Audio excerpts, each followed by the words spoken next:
नमस्कार दोस्तों, मैं हूं ट्रेन पायलट और ट्रेन पायलट चैनल में आपका एक बार फिर से स्वागत है। जी हाँ, आज एलपी साइको टेस्ट का हम कुछ प्रश्नों का जवाब देने वाले हैं, जो आपके द्वारा पिछले वीडियो में पूछे गए थे। तो चलिए प्रश्न को हम देखते हैं। सबसे पहला प्रश्न है, जो अपना नाम लिखते हैं DYDNU, वो पूछ रहे हैं कौन-कौन सा बैटरी टेस्ट पूछा गया था।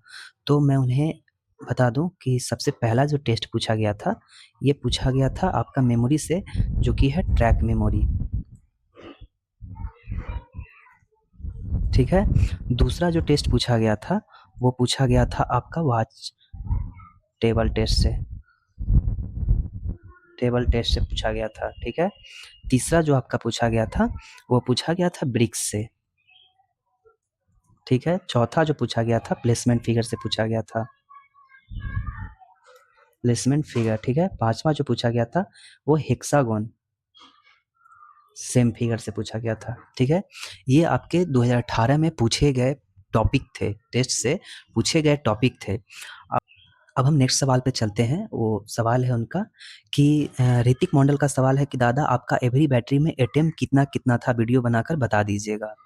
तो जो हमारा एटीएम था, वो मैं एटीएम का अगर बात करूं, तो मेरे ये टेस्ट का जो आप स्कोर देख रहे हैं, ये स्कोर आपको गेन करने के लिए आपको 100% अटेम्प्ट रखना होगा। साथ में आपको 95% एक्यूरेसी रखना होगा, 95% प्लस एक्यूरेसी रखना होगा। अब मैं आपको ये बताता हूँ कि मैंने कहाँ-कहाँ मिस्टेक किया है। मुझे क्या लगता है आपको पता होगा। आंसर की तो दिया नहीं जाता है, लेकिन मुझे लगता है कि मैंने कौन-कौन से टेस्ट में कितने-कितने क्वेश्चन गलत किए हैं। ऐसा आपको किसी और पर्सन का आपका मार्क्स देखने से पता चल जाता है। तो एक्यूरेसी की अगर बात करें, तो अगर सबसे पहला टेस्ट की अगर हम बात करें, तो ये मेमोरी था और मुझे यहाँ पे फुल मार्क्स मिला है। ठीक है। दूसरा टेस्ट जो है आपका, यहाँ मुझे लगता है कि 1, 2 या 3 क्वेश्चन जो है यहाँ रॉन्ग हुए हैं मेरे। अटेम्प्ट तो मैंने लिए थे, लेकिन रॉन्ग हुए हैं, क्योंकि कुछ क्वेश्चन ऐसे होते हैं एग्जाम हॉल में मिलेंगे आपको एग्जाम देने के दौरान, जो आपको उलझा देगा, और आप अगर उसी में रह जाएंगे तो आपका टेस्ट खराब हो जाएगा। तो उस टाइप के ही कुछ क्वेश्चन थे जो मैं उलझ रहा था, उससे छोड़कर मैं आगे बढ़ा। मैंने पूरा अटेम्प्ट किया, उसके बाद ये क्वेश्चन पे आया और मैंने उसके बाद उसे अटेम्प्ट किया। शायद वो क्वेश्चन जो उलझन वाले थे उसमें थोड़ा मिस्टेक हुआ और मुझे 1-2 क्वेश्चन जो है वो रॉन्ग हुआ। मैं 3 बता रहा हूँ, लेकिन मुझे लगता है 1-2 क्वेश्चन रॉन्ग हुआ। टेस्ट 3 जो है वो ब्रिक्स से है, और यहाँ जो आपको मार्क्स दिख रहा है, ये फुल मार्क्स दिख रहा है। ठीक है। ये टी स्कोर मार्क्स है। ये जो भी आपको मार्क्स दिख रहे हैं, ये टी स्कोर मार्क्स हैं। आप चलिए चौथा का टेस्ट सीरीज का मार्क्स देखते हैं। ये प्लेसमेंट फिगर का मार्क्स है, और 2018 के लिए ये सबसे नया टेस्ट था। नया टेस्ट आया था और ये पूछ दिया गया था। और इसमें जो भी मुझे मार्क्स दिख रहे हैं, वो बिल्कुल आपको हाई मार्क्स दिख रहे हैं, जिसमें बहुत सारे लोग जो है फेल हो गए थे। ये आपको हाई मार्क्स दिख रहे हैं। 65 मार्क्स जो आया है टी स्कोर, ये फुल मार्क्स दिख रहे हैं। ये फुल मार्क्स दिख रहे हैं। और टेस्ट 5 की अगर बात करें, तो यहाँ पे आपका हेक्सागोनल का सेम फिगर टेस्ट था, और ये भी आपको फुल मार्क्स दिख रहे हैं। थोड़ा बहुत इधर-उधर एक आध मार्क्स का इधर-उधर है, लेकिन ऑलमोस्ट ये फुल मार्क्स दिख रहे हैं। तो ये था हमारा पांचों बैटरी का टी स्कोर, जो कि जोड़कर हमारा आता है 296.97 मार्क्स। ये कंपोजिट टी स्कोर है और उसे आउट ऑफ 30 निकाला जाता है। तो ये टी स्कोर निकालने का प्रोसेस थोड़ा है, स्टैंडर्ड डिविएशन के थ्रू आपका निकाला जाता है, और आप पे डिपेंड करता है कि आप में एवरेज मार्क्स कितना है। प्रत्येक टेस्ट में आपका एवरेज मार्क्स कितना है, उस पे आपका टी स्कोर वेरी करता है। चलिए अब नेक्स्ट प्रश्न की तरफ चलते हैं। नेक्स्ट प्रश्न मैं ले रहा हूँ कट ऑफ के ऊपर थोड़ा। वो बहुत सारे पूछ रहे हैं लोग कि मैं बिलासपुर से हूँ, मेरा 62 मार्क्स बन रहा है पार्ट ए में, पार्ट बी क्वालिफाई हूँ, क्या मुझे साइको का तैयारी करना चाहिए? मैं कोलकाता बोर्ड से हूँ, मेरे इतने मार्क्स बन रहे हैं, क्या मुझे साइको का तैयारी करना चाहिए? तो मैं उन्हें ये बताना चाहूँगा कि देखिए, आपको साइको में पार्ट ए से आपका सीबीटी 2 से सीबीटी 3 में जो जाने वाले लोग हैं, वो 8 गुना लोग जाने वाले हैं। ठीक है। उस 8 गुना में से 1 का सिलेक्शन होने वाला है, यानी कि 8 में से 7 बाहर होने वाले हैं, 1 का सिलेक्शन होने वाला है, जिन्हें एएलपी का सीट मिलने वाला है, जिन्हें एएलपी का सीट मिलने वाला है। तो मैं ये कहना चाहूँगा कि इसमें 8 में आपका जो है, सपोज कीजिए अगर मैं ओबीसी का बात करता हूँ, तो इसमें 65 वाले भी जाएँगे, 70 वाले भी जाएँगे, 68 वाले भी जाएँगे, और 62 वाले भी जाएँगे, और 60 वाले भी जाएँगे। ठीक है। तो इसमें खेल यहाँ ये होने वाला है कि आपका सीबीटी 3 में जो आपका साइको होने वाला है, आपका जो पार्ट ए से 70% और ये साइको से 30% जो मार्क्स जुड़ने वाले हैं, इसका बहुत बड़ा योगदान होने वाला है कि यहाँ 62 नंबर वाले भी सिलेक्ट हो जाएंगे और 65 वाले ओबीसी वाले भी डिसलेक्ट हो जाएंगे, वो बाहर हो जाएंगे। तो मेरा ये मानना है कि आप जिनका भी अगर यूआर से हैं, अगर वो 65 प्लस मार्क्स ला रहे हैं, 65 नंबर या 65 प्लस मार्क्स ला रहे हैं, तो उन्हें साइको का तैयारी करना चाहिए। अगर वो ओबीसी से हैं और अगर 60 मार्क्स या प्लस मार्क्स इसका ला रहे हैं, तो उन्हें तैयारी करना चाहिए साइको का। अगर वो एससी एसटी से हैं, अगर वो 55 प्लस मार्क्स ला रहे हैं या 55 मार्क्स ला रहे हैं, तो उन्हें साइको का तैयारी करना चाहिए।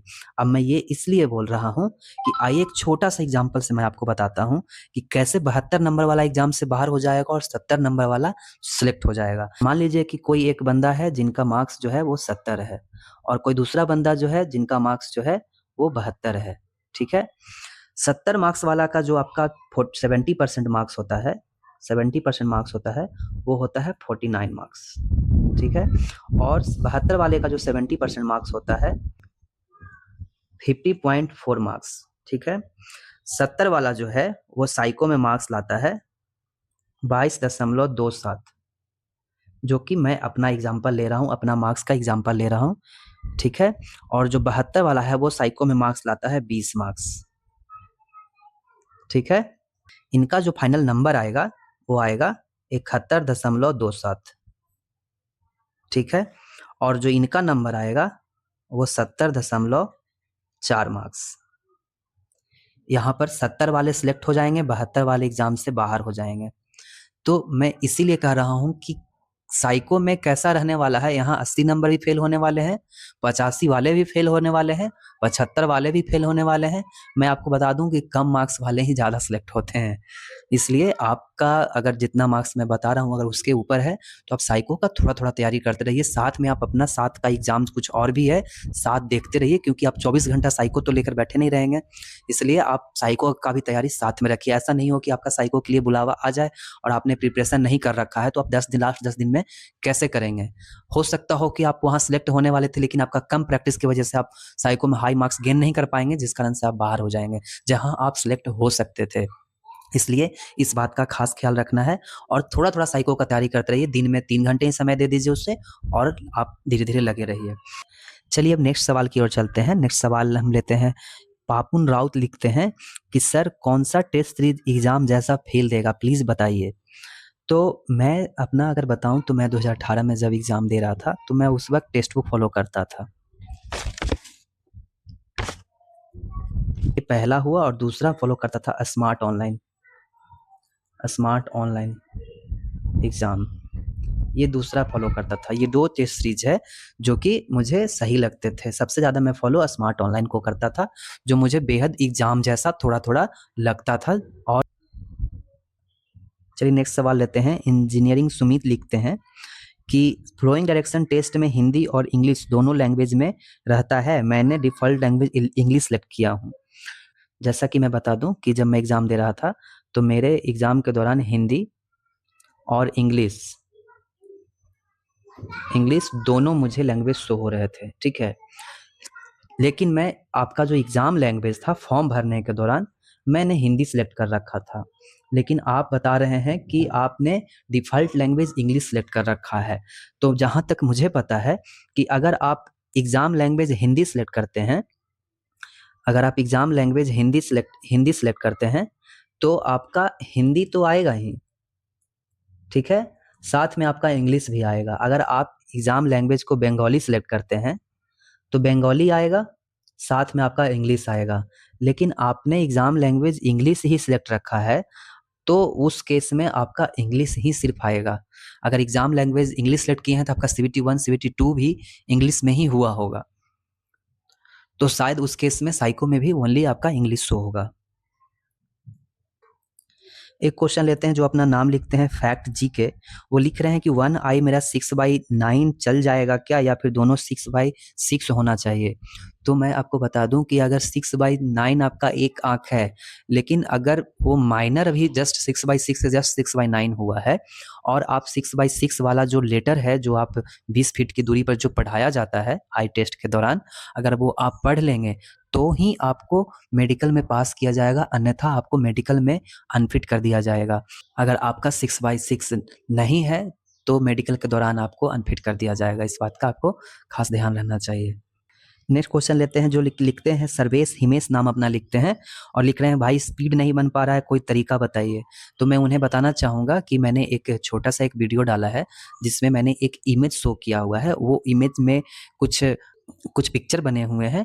वो पिक्चर के आधार पे मैंने कुछ आइज का प्रैक्टिस करने के लिए, जो कि आपके आँख जो है आपका पिक्चर फाइंड कर पाए, जल्दी जल्दी कोई चीज़ को सर्च कर पाए, कंसंट्रेट कर पाए किसी भी आपका टेस्ट में, इसलिए मैंने एक प्रैक्टिस के लिए डाला हुआ है। आप उस वीडियो को जाकर आप एक बार देख सकते हैं, ताकि आप भी है अपना स्पीड उससे इंक्रीज कर सकते हैं। वो साइको के लिए ही वो बनाया गया है, उस टाइप का प्रैक्टिस जो आपके आँखों का एक्सरसाइज कराता है। नेक्स्ट क्वेश्चन लेते हैं, जो इंजीनियर बलक लिखते हैं कि भाई जी आपका एग्ज़ाम साइको वाला ऑफलाइन हुआ था या ऑनलाइन। तो मैं बता दूं कि 2018 से जो भी पैटर्न जब चेंज हुए हैं, उसके बाद से साइको का एग्ज़ाम जो है वो ऑनलाइन ही हो रहा है। जैसे कि आपका इस बार होगा, उसी तरीके से पिछली बार भी ऑनलाइन एग्ज़ाम लिया गया था। नेक्स्ट क्वेश्चन है, रवीन लिखते हैं कि सर सभी बैटरी टेस्ट में कितना कितना नंबर आता था एवरेज, पास होने के लिए कितना सही करना होगा। तो जैसा कि मैं बता दूं कि एवरेज मार्क्स जो मैं देख रहा था कि मिनिमम मैं 19 वाले नंबर को भी पास देखता था, कि जो ये मार्क्स जो ये 19 लाते थे वो भी पास होते थे, साइको में क्वालिफाई होते थे। और जो 22.5 22.27 जैसे मेरा है, मैंने इससे ज़्यादा मार्क्स बहुत कम लोगों को देखा है जो कि 22.27 मार्क्स से ऊपर लाए हुए हो। तो सब 19 मार्क्स वाले को भी मैं क्वालिफाई देखा हूँ साइको में, ठीक है। और एवरेज मार्क्स मैं देखा हूँ जो 20 के आसपास आता है सभी लोगों का। और आपको पास होने के लिए सभी में, तो आपको पता है कि टी स्कोर जो है ये जो 58 है, इसके जगह पे अगर 42 होता तो मैं पास होता, अगर 42 के नीचे होता तो मैं डिस्क्वालीफाई होता। तो ये नंबर है। तो मैं ये कहना चाहूँगा कि आप पास होने के लिए मत सोचिए, आप हाई मार्क्स कैसे आए ये सोचिए। इसलिए परेशान होने की ज़रूरत नहीं है। जिनका भी मार्क्स मैंने जो बताया उतना भी है, लेकिन आपको लगता है कि आप हाई स्कोर मार्क्स साइको में गेन कर सकते हैं, तो आप साइको का तैयारी करते रहिए। और अगर आपको वीडियो अच्छा लगा हो तो लाइक एंड सब्सक्राइब ज़रूर कीजिएगा, अपने दोस्तों के साथ ज़रूर शेयर कीजिएगा जो भी अपने मार्क्स को लेकर परेशान हो रहे हैं। नेक्स्ट वीडियो में कुछ और हम लेकर आएंगे। चलिए, धन्यवाद।